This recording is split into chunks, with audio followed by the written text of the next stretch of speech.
The Rio Grande exerts a fascination both on nature lovers and thrill seekers. It seems like this legendary river attracts free spirits, sports freaks, and oddballs from all over the country.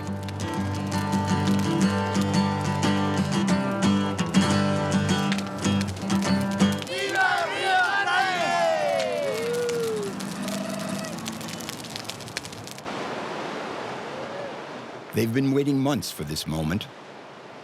The autumn rains that poured down on the Colorado mountains and the New Mexican mesas have at last swollen the waters of the Rio Grande.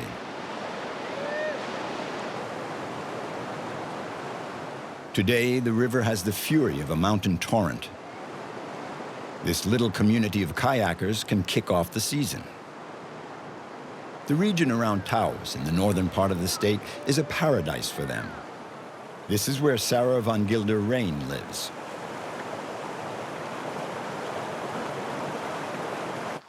Aaron is Sara's husband. It was kayaking that brought them together several years ago. Ever since, they've shared the same passion for extreme sports and a special affection for the Rio Grande. So this is it, Sara. Yeah, okay. It's right here. We're gonna just take the boats one at a time. We're gonna lower them off right here, and then we'll have both our boats below the first cliff. Sounds good. Okay? Yep. Super. Let's do it. Super duper. It's a little bit tricky, but sometimes access is difficult. Sometimes you have to walk out because the water's too high or too low, or there's a log, or it's dark. So sometimes we have to walk out of the cliffs of the gorges. Today we're walking in.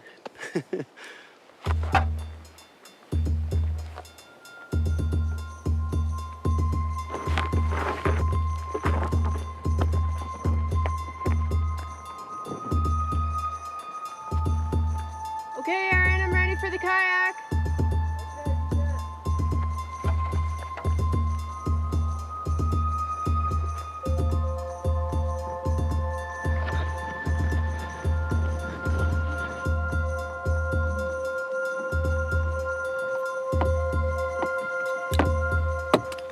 When access is difficult, there's going to be no one there. A lot of times, the access is the adventure. Yeah, tough to get down to the river today. It's a steep, slippery basalt rock and a long descent. But the reality is we save a lot of flat water and we get to just run the rapid parts of the river today.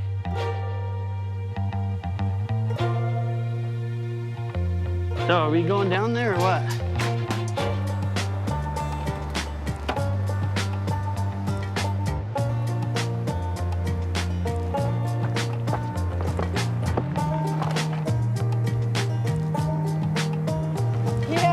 Yeah, through the river.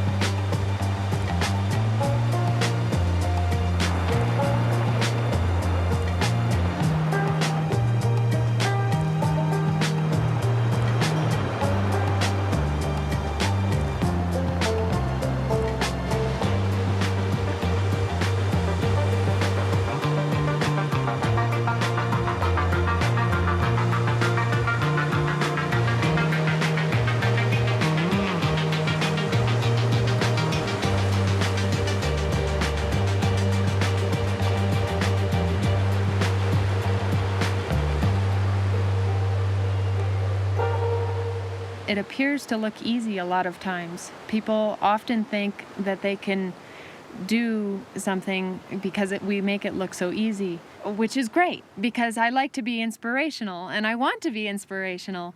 So to be able to inspire people to have that chance to go into a kayak and to experience some passageway. But often people think that it's a lot easier than it really is.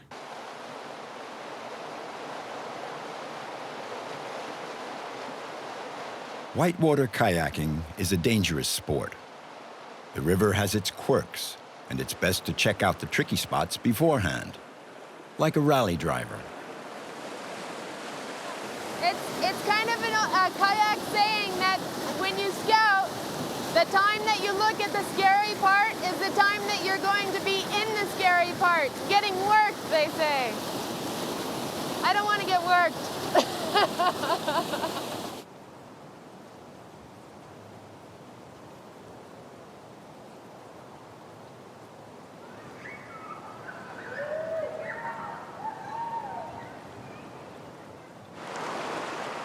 Hannah, Aaron and Sarah's 10-year-old daughter, has been swimming in the Rio Grande since she was a baby. This little tribe earns its living thanks to their enthusiasm for kayaking. Sarah is an instructor, and once a year, when the river here is too low, the family takes off to Patagonia for 6 months during the summer in the southern hemisphere, where they train young Chilean kayakers. So we're coming up to a spot where I was in a kayak and Hannah's due date was 2 weeks before and she still hadn't arrived, and so I went into a kayak and we were paddling around with very good friends all around, and Hannah decided to announce her arrival. I went into labor here. And now my daughter's here, getting to practice the same. It's a pretty special day.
River is a lot like a being. It has so much personality. It fluctuates. It's loud. It's quiet. It gets very high, it gets very low. It's like a living being. And it's so big because it's all around the world. There's rivers everywhere. And it gives you a good purpose in life to be able to explore rivers of the world.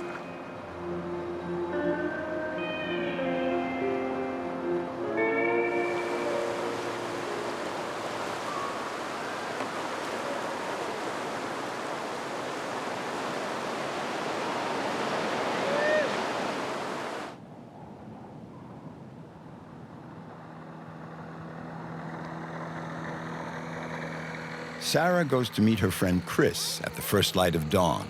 He's a ULM pilot, and this morning they're going to treat themselves to a bird's-eye view of the canyons of the Rio Grande.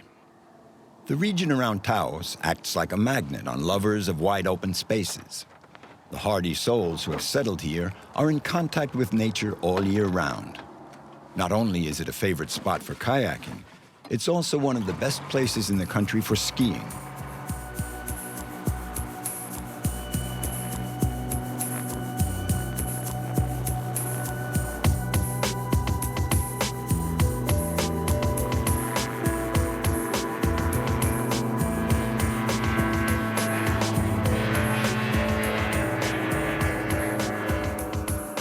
Last year, I had a dream where I flew out to the gorge.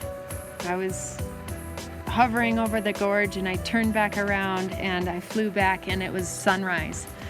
And so I told Chris, I specifically called him and said, Chris, I had this dream because I saw him the following day flying up over the gorge, and I realized that he was living my dream, literally. People who know the river well agree that the stretch near Taos is the most spectacular. Dozens of Westerns have been shot in this majestic landscape. The Rio Grande has become an archetype, familiar to all Americans. It's over 3,000 kilometers long, and its lower part forms a natural boundary between the United States and Mexico.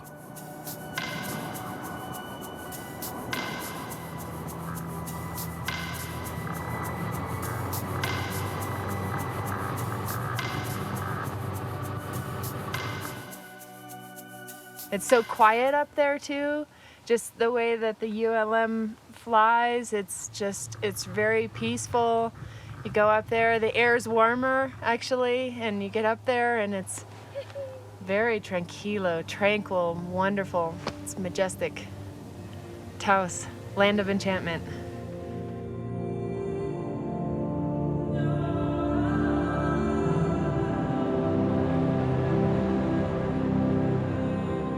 For millions of years, the canyons of the Rio Grande have been the battlegrounds of a relentless combat between water and stone.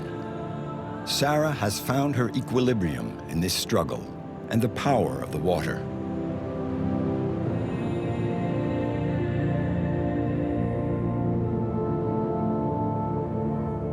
Before each descent, she prepares to give her all to become one with the river.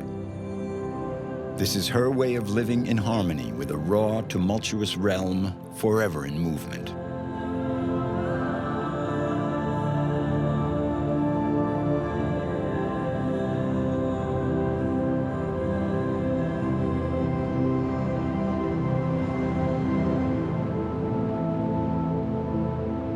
This is the moment of truth. Sara takes the plunge and on her own braves the whims of the Rio Grande. The beauty of kayaking is that there's wave trains. Life is a wave train. There's peaks, there's valleys, sometimes you see the end and sometimes you don't. And sometimes you get scared and sometimes it builds your confidence. And you never know what's around the corner. Even on rivers that you've been on, because the river changes.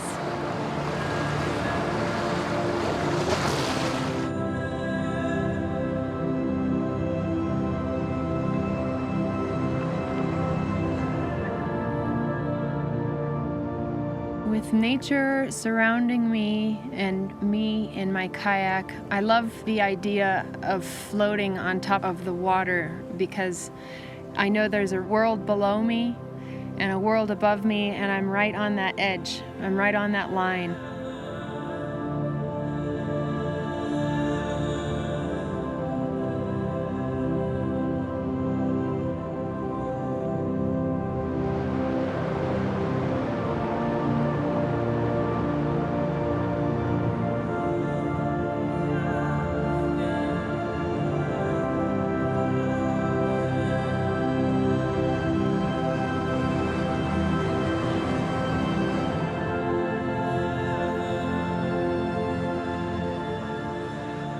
For me, I go down the river and it removes all the problems of everything.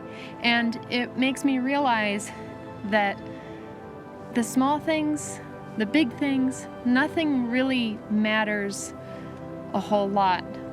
You just have to be able to take it for what it is.